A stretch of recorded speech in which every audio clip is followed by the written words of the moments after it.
start talking to her while we wait for the other Congress people. So I can say hi to her and see her. Is that possible? Tengo un amigo. Izenga showed up. Okay, good. So they tell me that this is pretty informal. I like this. And then we can talk without having to have so much protocol. So can we? Sí, estamos a punto de ponerlo online, pero no han pedido, por favor, esperemos en ese momento que no existan datos, no me pagar la cortesía de reunirse mientras aquí. Si le puede dar un segundito para que llegue. Bueno, Sí, pues, gracias. está bien. From now on is live. I hear that C-SPAN is live, right? Great. How's the lighting? Because I don't see that the lighting here is the best. We need some lower light. ¿Será que ya pueden prender la cámara? That's what I- This might be of interest to you. Yes, Thank you. he was a Cuban patriot. Tienen que prender la cámara. Okay. Her interviewed with, How are you, Mr. Self? Glad to, you're going to be in a, this is a good, I'm glad, so happy that you're here. You're going to be in a historical moment. Ella me escucha. Sí, te escucho. Oye, felicidades. Felicidades. Muchas gracias. Muchas gracias. Muchas gracias. Por no haberte ido. Por haberte quedado. Y que Dios te bendiga. Y estamos aquí para ayudarte. I just said that thank you, thank you, thank you. We commend you for not having left, for staying and fighting for democracy. And we are here united to support you and to help you bring democracy back to the Venezuelans. Thank you very much. A ti.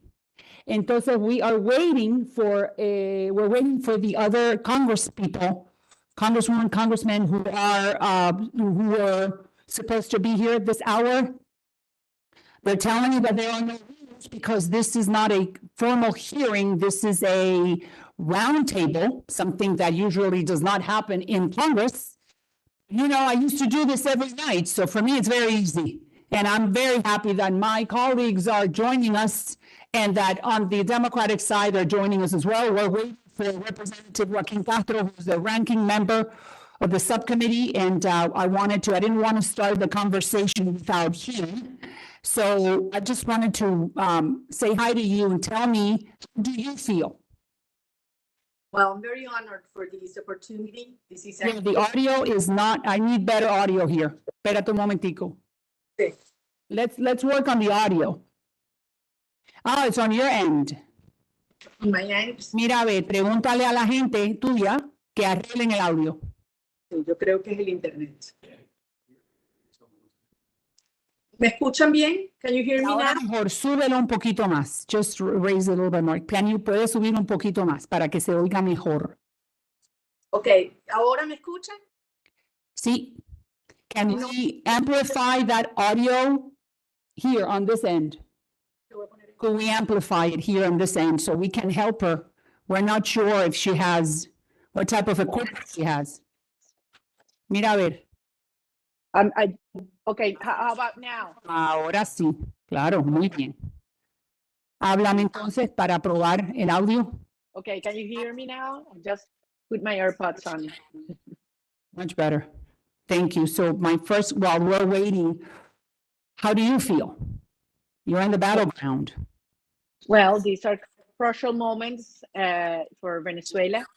It is very exciting to see the degree of commitment that is arousing everywhere. Hope is growing and more people are joining our cause. So this is a huge opportunity and I'm very honored to be here with you today. Thank you. No, honor is ours. And Representative Joaquin Castro, who's the ranking member for the subcommittee on the Western Hemisphere, just joined us. He is someone that we are in agreement with when it comes to Venezuela, finding freedom and democracy for the Venezuelan people. So, and we have Representative Haizenga, who's also part of the subcommittee. We have Representative Self, who's also part of the committee. So I think that others are going to be joining, but why don't we start the conversation? And I just want to tell you something. If you need some type of translation, I'm here to translate for you. You know, I do it every day. I know that going from Spanish to English, sometimes it is difficult, but I want the world to see, to hear, and to be able to understand to the fullest what you're trying to say. So, I'm more than willing, humbly, giving you that opportunity if you were to need it. All right. So, there are no rules, so I'm not going to say, I'm not going to have an opening remarks. I'm just going to ask you a couple of questions, and then I'm going to give the opportunity to Joaquin and then to the other members who are here. You stayed in Venezuela when other political leaders left.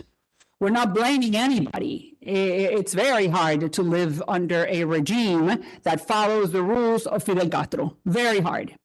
And the question is, why did you stay, and how much did it cost you personally? Well, I have stayed because I have a profound confidence in the will to fight and the strength of our people, because I only understand my life in freedom and in my country, and because we are determined to turn Venezuela into that marvelous nation to which our children can be coming back and will come back. I would just like to give you a few ideas of what we are facing right now, so then we can start talking among us.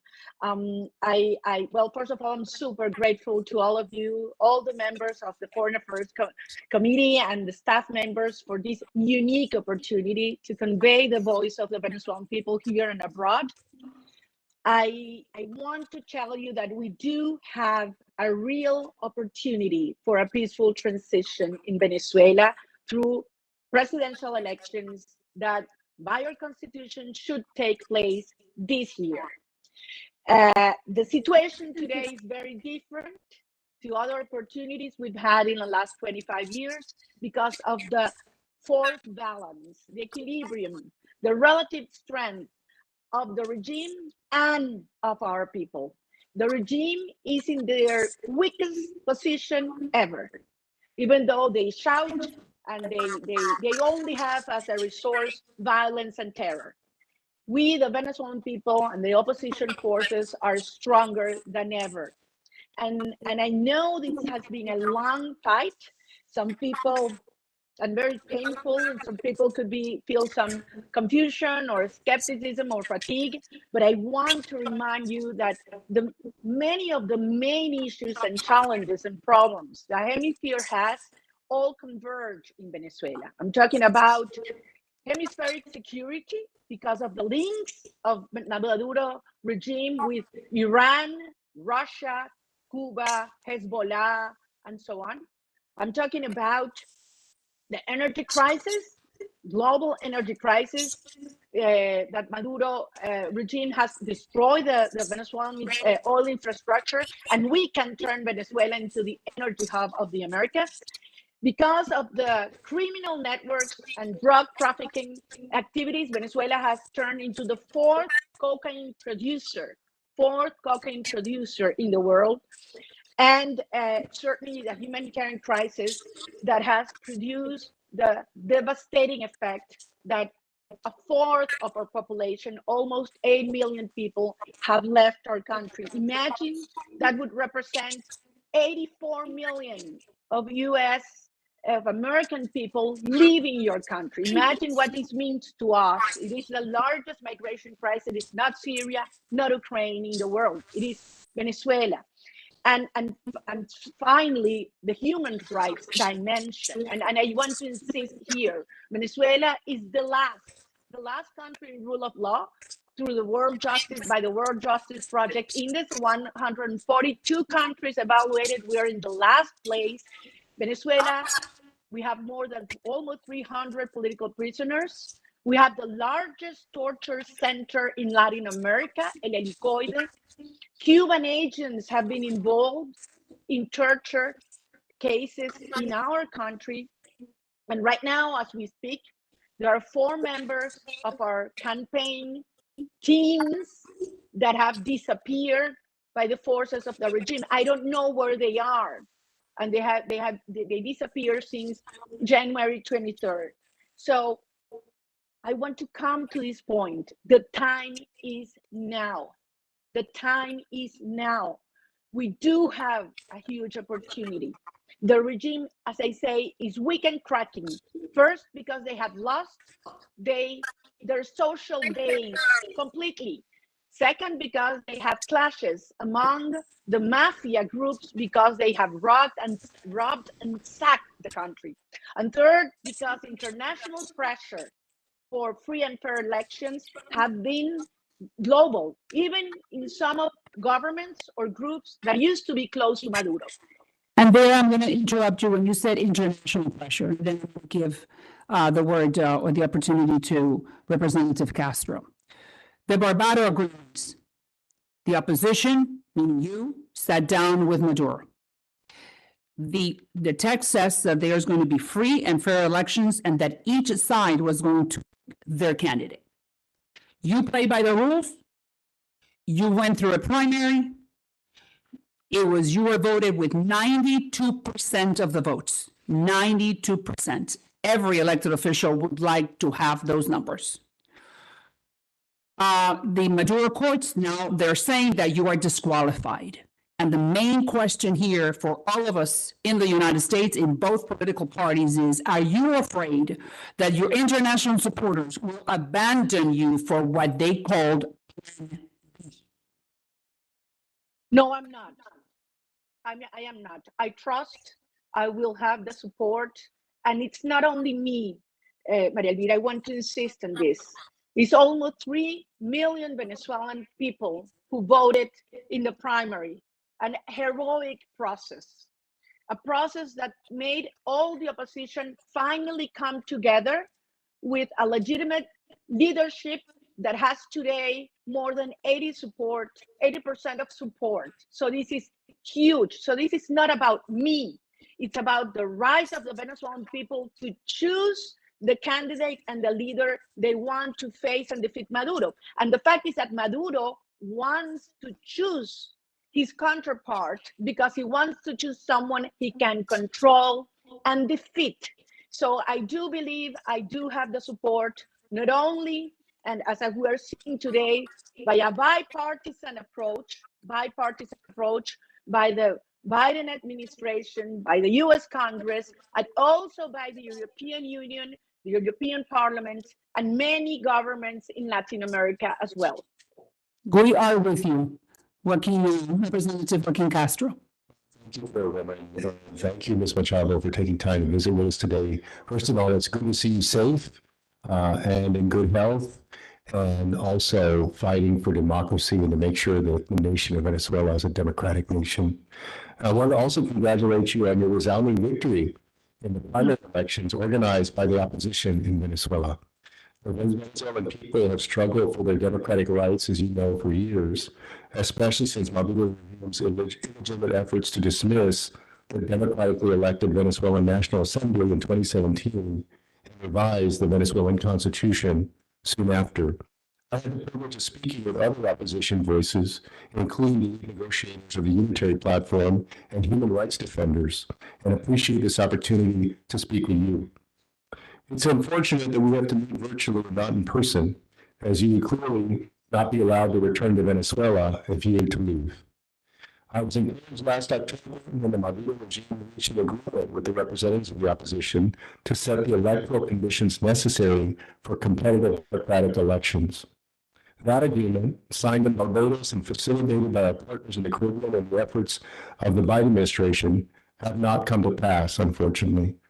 The United States, in support of the agreement, also provided limited sanctions relief with the expectation that all candidates for office would be reinstated, that all who want to run for the presidency be allowed to, and that wrongfully detained U.S. nationals and Venezuelan political prisoners be released.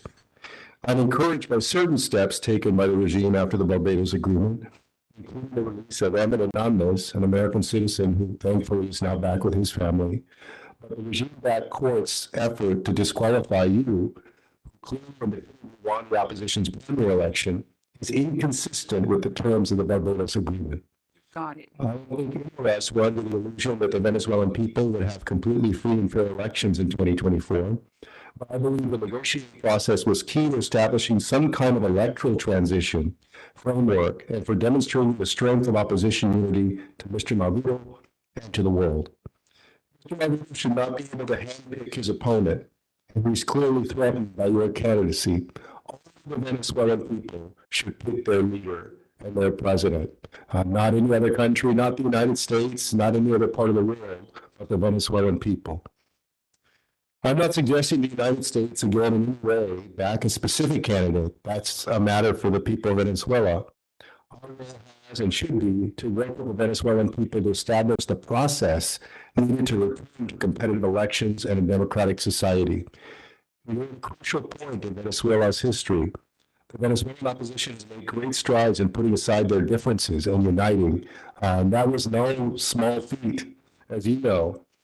My message to the Venezuelan people is, do not squander this opportunity. Do not let Nicolas Maduro splinter your movement and delay your progress through these tactics.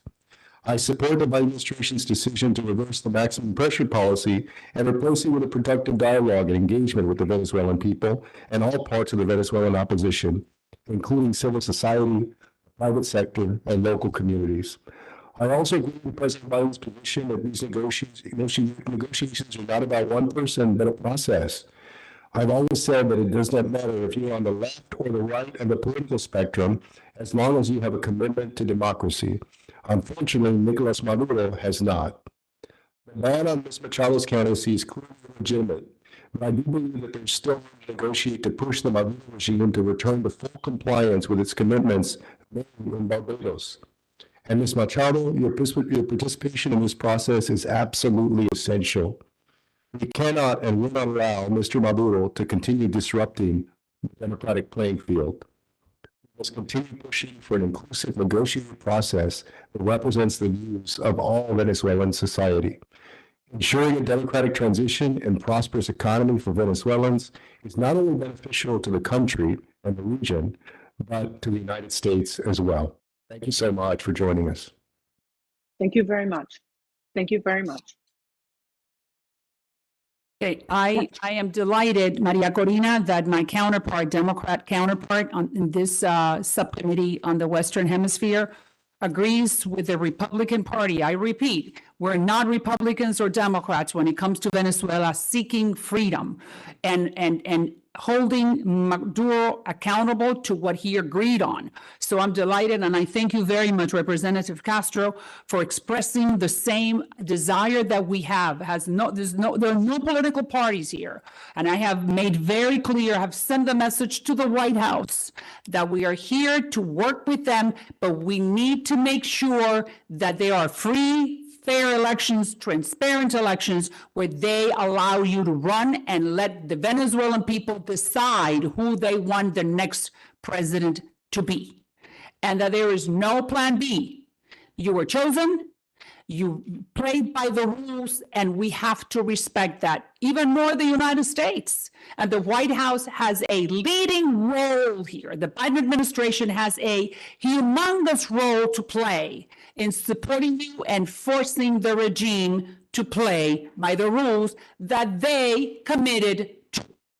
That's my position now. I'm going to, and once again, I thank you, Representative Castro. I would love to work with you like this in every single issue. Let me give the opportunity now to Representative Huizenga, and you have time to. Thank There you. are no time limits. I welcome for your comments. Thank you. And Doña Maria Corina, it's a pleasure to meet you. I've seen you do interviews recently on U.S. media. You've done an amazing job explaining what's been going on. I'm sure you can tell there is no need for the chairwoman to clarify her position with the passion that she has with what is happening. Millions of Venezuelans. Well, not only just millions of Venezuelans, millions of freedom-loving people who are looking for liberty and opportunity and freedom. And so you symbolize that. And I want to start off with doing something that I don't normally always do. I sit on both the Financial Services Committee as well as the Foreign Affairs Committee. And one of the things that I deal with a lot is sanctions and what has been going on. And I've been critical of the Biden administration with some of their sanctions and applications or lack thereof when it's come to Iran and other places. But I want to commend them for their stand on Venezuela. And as Representative Castro has said, you know, the Barbados Accord is an important statement and I believe an important line in the sand for this administration and for our country and hopefully countries around in the region. And I'm pleased to see that the State Department is reconsidering whether it's going to renew those easing of the sanctions on oil and gas. That should be up, I believe, in April, middle of April. And I too want to lend my voice in that. So let me start with a question. Are you personally having direct talks with people either at State Department or at the White House, or is that going through the coalition negotiators? And then beyond that, what has been the reaction as you've been telling your story in other countries in Latin America, Mexico, Colombia, Brazil, Chile, other places? How has that reaction been, and have you had any cooperation from our neighbors to the north, or those of us from Michigan to the east, in Canada? Have they been supportive as well? Thank you very much. The answer is yes. I've been in contact with members of the U.S. government in the White House and in the U.S.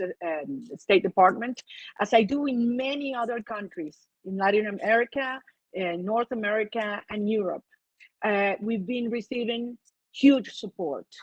And I have to say that the decision of the regime to insist in banning me, and therefore, as Representative Castro was saying, you know, violating the rights of millions of Venezuela who voted for me and who want to vote freely, has created a wave of rejection. And that's why I think that it was a huge mistake the regime did.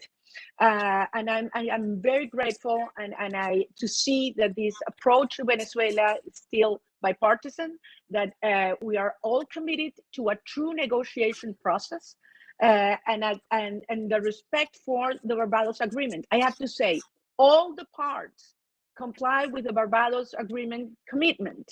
The opposition parties, the U.S. government, I did on my own part, but Maduro once again violated his part. And that is the reason we are here right now. We have time for that process to resume. And meanwhile, I keep on working hard on creating strength and organizing our citizens' networks here and abroad. Wonderful. I've got maybe just a moment left. Talk about the transition. Let's assume, hopefully assume, that Maduro is going to allow this election, and in my understanding, they actually haven't set a date for the election, but let's assume that that election would move forward. Do you have any belief or faith that the outcome of that election, where it's anticipated that you would win, that would be recognized and that a transition would be allowed? I have no doubt that in the case an election takes place, they will have to accept the results because it will be a landslide. And as I said, what we are already achieving is the political defeat of the regime. That's already taken place. Now we need the electoral part of it. And the base of the country is united. And I believe that there are enough incentives for other groups that are close to the regime still to understand it is in their own best interest to facilitate this transition process. And that is part of my responsibility nowadays, to give guarantees to all sides that this will be an orderly, peaceful, and just process ahead. Wonderful. My time has expired and I yield back, but thank you. Thank you very much. Corina, now I'm going to give the opportunity to Representative Keith Self. Oh, thank you very much, Madam Chair. This is a rare opportunity and I'm very grateful for it. I am less optimistic. My 25 years in the Army, my experience is that dictators do not give up power peacefully. Maduro would lose any election. And I believe those are, in my mind, fairly strong facts. Well, given that, I'd like to know your opinion of the real way ahead, because you have no date, I understand. I would like to know your recommendations on your energy, the U.S. Recommendations for the U.S. government on Venezuelan energy. And then how long can this, what you call an opportunity for peaceful transition, last? Because in my experience, dictators want to wait you out until the fervor is gone, until the popular support is gone. So my questions all deal with the fact that, in my experience, dictators do not give up power peacefully. And you know the history of South America far better than I do. But those are my questions, and I just want to get a sense of how do you see this playing out? Thank you very much, Representative Selt, and I appreciate your question because I think it is important to insist in what you're saying. I don't think the regime is willing to leave power yet. I don't think they accept that even as a possibility yet. But the fact is that we are not being naive. We've been facing this regime for 25 years. We've all made mistakes. We've had wonderful moments. But believe me, we've never had this balance of force before. The regime is weak. It is cracking.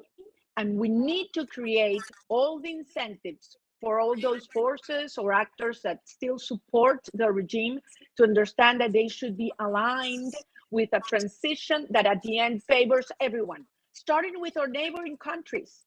I mean, the president of Brazil, of Colombia, and others should be the most interested that we solve a huge and long conflict in Venezuela that is creating destabilization and problems in their own countries. And that works the same for other countries, obviously democratic countries in the world, but sectors that are still supporting Maduro. And So that's part of— how does this play out? How does this play out? And how long can the fervor last? Because obviously you think you've reached a peak, or maybe not a peak, but a crescendo. So how long can this last, and how do you see it playing out? How it's been evolving, Representative. A year ago, Venezuela was seen surrendered. People thought there was no hope at all. The country looked weak, divided, sad.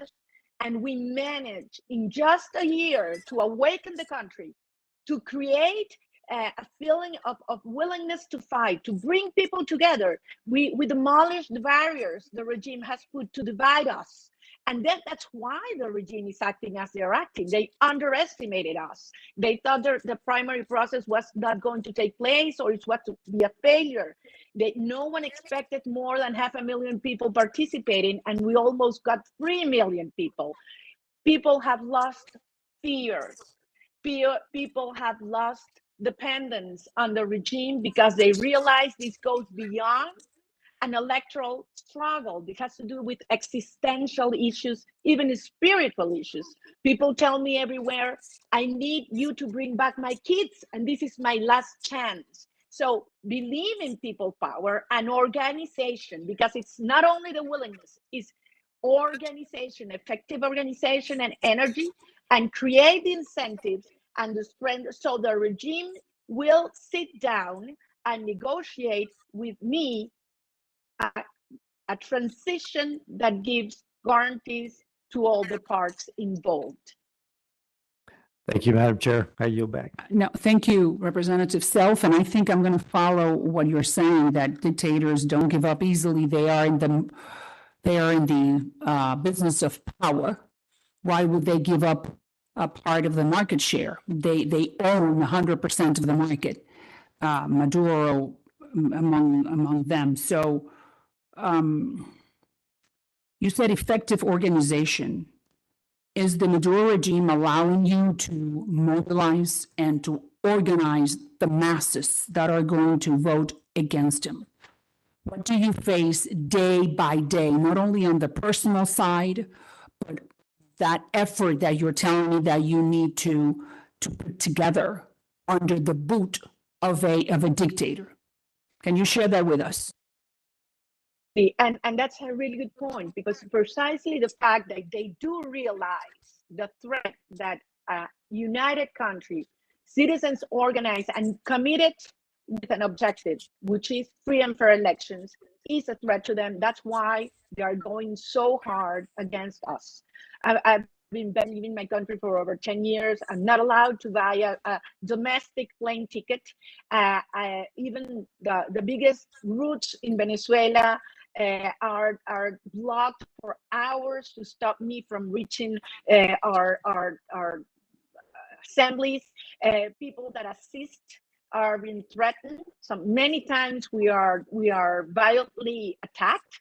But even so, without having the place previously announced, without public transportation, thousands of people show up.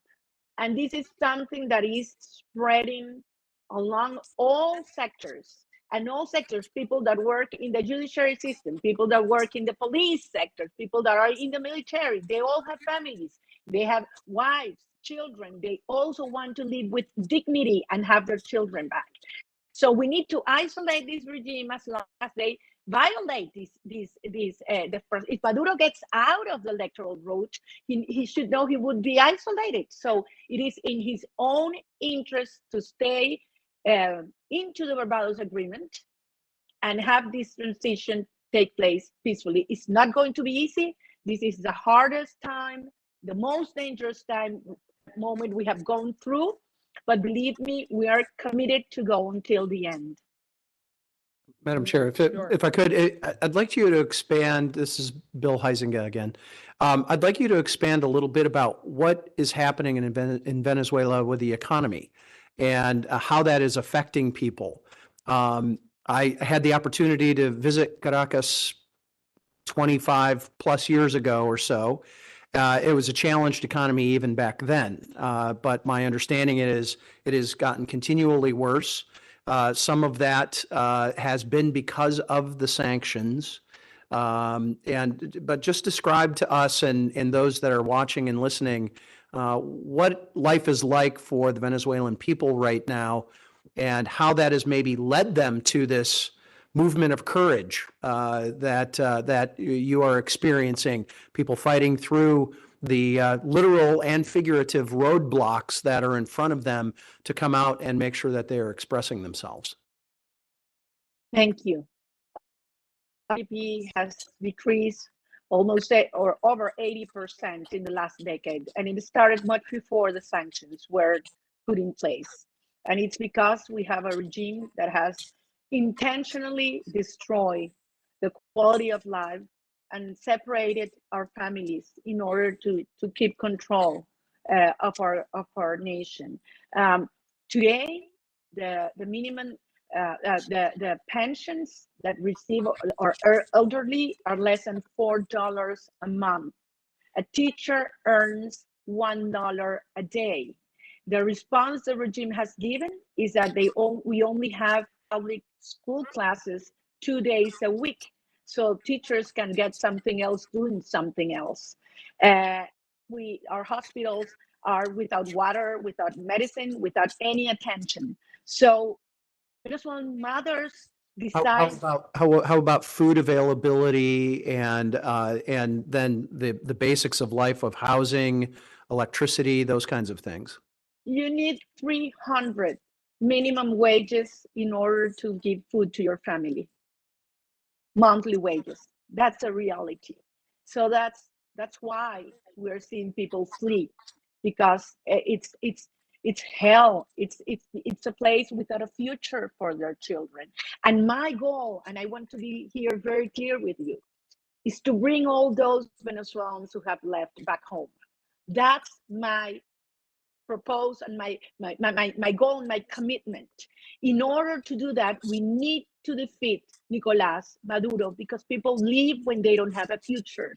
And we represent the possibility of having a future with dignity and freedom in Venezuela. So this is a huge opportunity for all the region and certainly for all Venezuelans that we cannot let go. What would you propose as some of the first basic things that you would do to try to help the economy if Maduro was to relinquish and you were to able to come to office? Oh, and we have a frozen screen, unfortunately. There we go. Can you hear me now? You heard my question, yes, about Yes, I did what hear. some of your first steps would be, especially with the economy and to help relieve that situation. Absolutely. Rule of law, independent judiciary system, open markets. We need to bring investment. We need to turn Venezuela into the energy hub of the Americas, opening our markets for private, national, and international investment, and certainly trust. And we need to create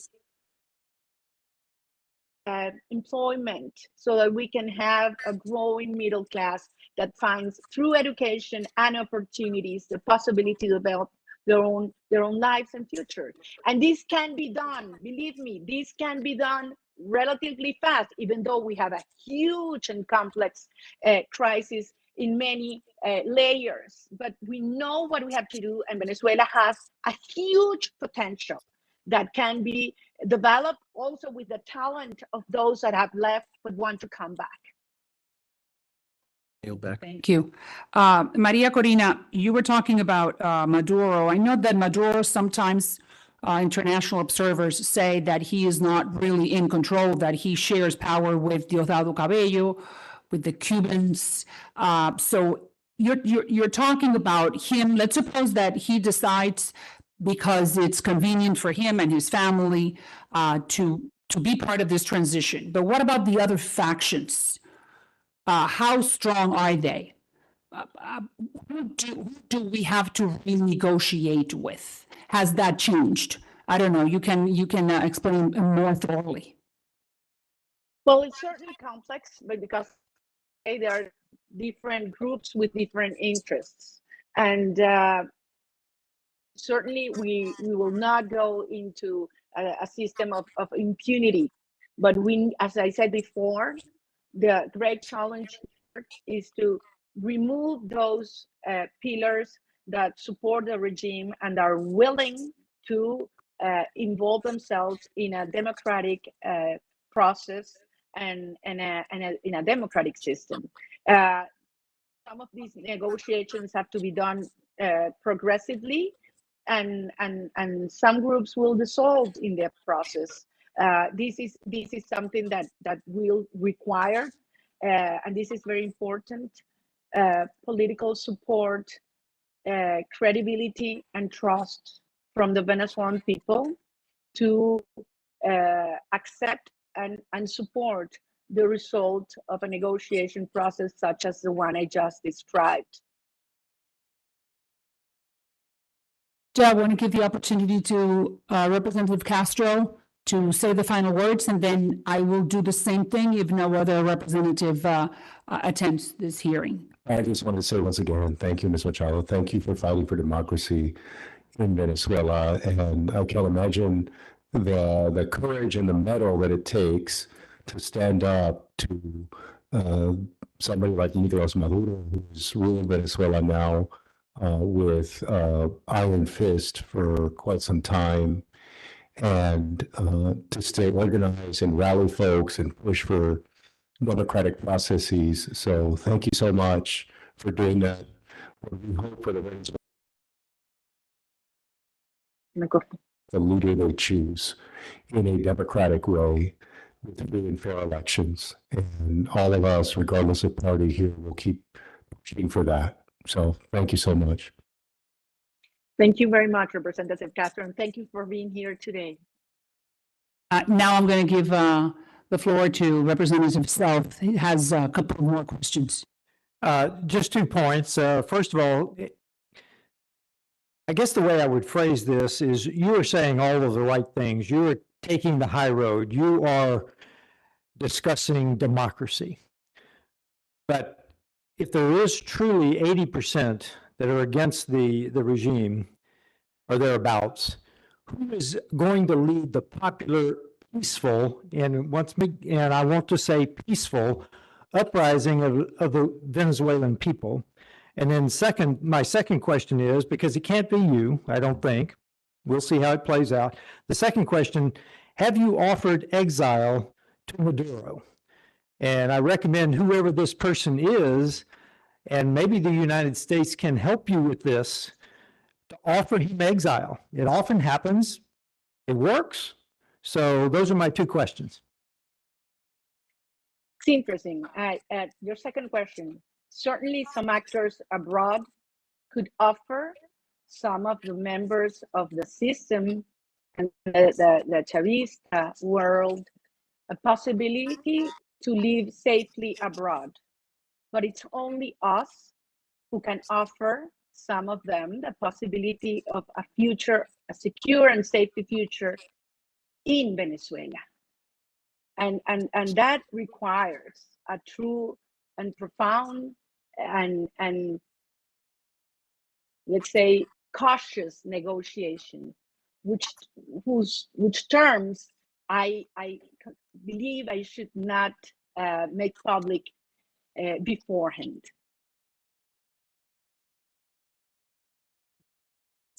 And following those lines,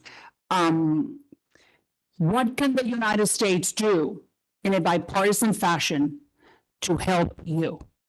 What can we do specifically as a country to further the fact that you need to run for president and give the opportunity to the Venezuelans to go and have a moment of silence and vote of their conscience? Specifically, what can this country do?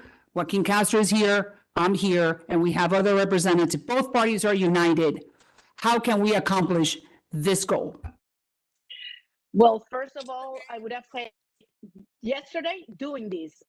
This is a huge step, and I'm very grateful for all of you. We have to highlight the urgency and the importance of solving the Venezuelan very long conflict and the impact it will have in the rest of the region. Imagine what a peaceful transition of Venezuela will mean for Cuba, what it will mean for Nicaragua, and what it will mean also for the United States.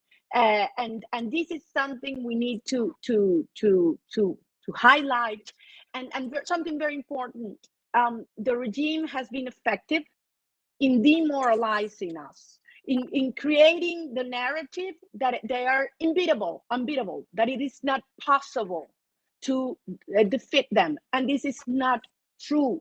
And we have to show why. So he has to comply with what he signed in the Barbados Agreement. And we need to get more and more and more actors involved in the private sector, in the financial sector, in the energy sector, in civil society, because all interests are aligned with this solution for Venezuela and for the region. So thank you very much. This has been huge, and I'm very, very grateful on behalf of the Venezuelan people. We are delighted. Now I'm going to give the word to Mario Diaz-Balart, who is my compañero from the state of Florida, also representative of hundreds of thousands of Venezuelans.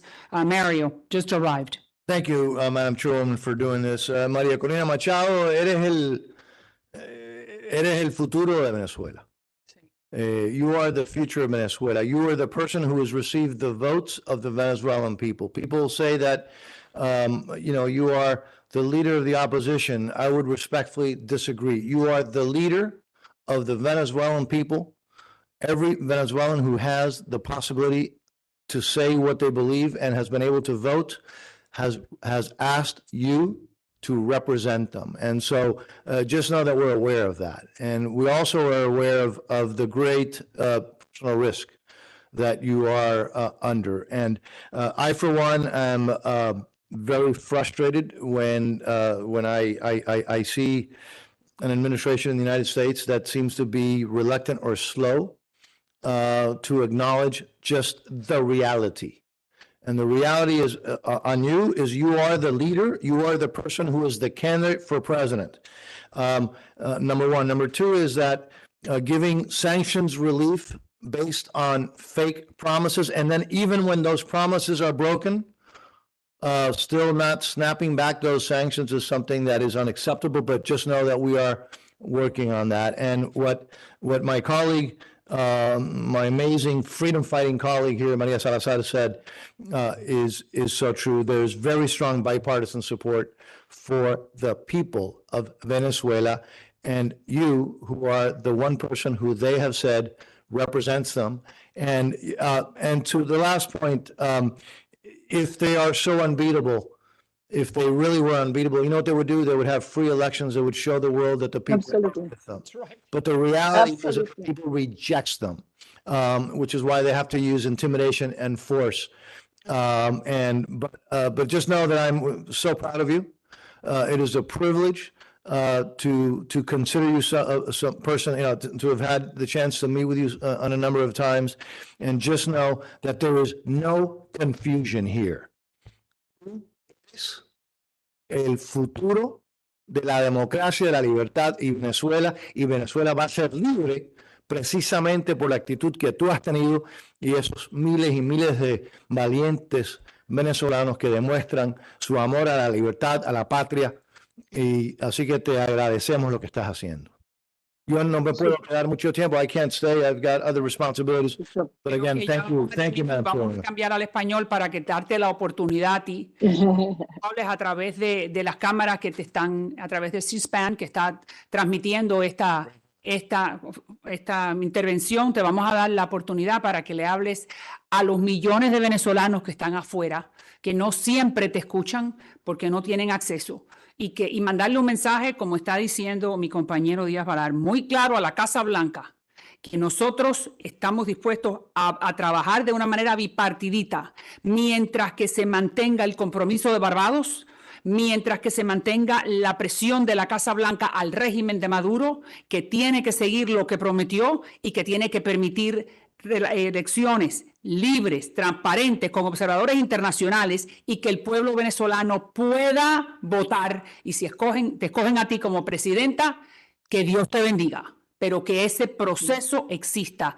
No va a haber ningún otro. Nosotros no estamos dispuestos a negociar, ni estamos dispuestos a dar un ápice en contra de esa idea que acabo de expresar. Así que te voy a dar la oportunidad a ti para que lo digas en español como yo lo acabo de decir, y estamos no solamente orgullosos, estamos llenos de humildad de saber que hay alguien como tú que se decidió quedar, que decidió pagar el precio más alto a ella, a su familia, mientras que otros están en el extranjero viviendo una vida mejor. Así que te queremos, te apoyamos y estamos contigo. Tú tienes la última palabra. Muchísimas gracias. De verdad que estoy honrada y conmovida poder dirigirme a los venezolanos, a todos los latinoamericanos desde el Congreso de los Estados Unidos. Decirles a todos ellos que hoy hemos podido constatar que no estamos solos, que contamos con todos los demócratas del mundo. Vemos aquí esta expresión bipartisana, el apoyo del Congreso y el apoyo del gobierno de los Estados Unidos en una lucha que, como bien decía, esto no es un derecho de una persona, es de 30 millones de venezolanos a vivir en libertad. Y estamos hoy unidos en ello. Y nosotros que hemos logrado despertar y unir a Venezuela, logramos unificar a todas las fuerzas opositoras, logramos conseguir un liderazgo con legitimidad. Sabemos que ahora nos toca la parte más difícil, pero vamos a crear todas las condiciones para que Maduro entienda que su mejor opción es negociar una transición a través de unas elecciones limpias, libres, competitivas, en las cuales vamos a derrotarlo. Y vamos a lograr, por supuesto, construir una Venezuela en la cual aquellos que se han ido puedan regresar. Y Venezuela será un foco de prosperidad, de estabilidad y de seguridad hemisférica. Y desde luego esto tendrá una enorme repercusión en la libertad de otras naciones hermanas como Cuba y Nicaragua. Nos esperan los tiempos más duros. Saben que cuentan con nosotros siempre, que esta fuerza está creciendo y que esta lucha es hasta el final. Muchísimas gracias, Dios los bendiga y de verdad es algo que no olvidaremos nunca, este día que marcará un hito en esta lucha. Muchas gracias. Que Dios te bendiga a ti. And thank you to all the congresspeople that Thank you very participated this year. Un abrazo. Nos vemos pronto. Gracias.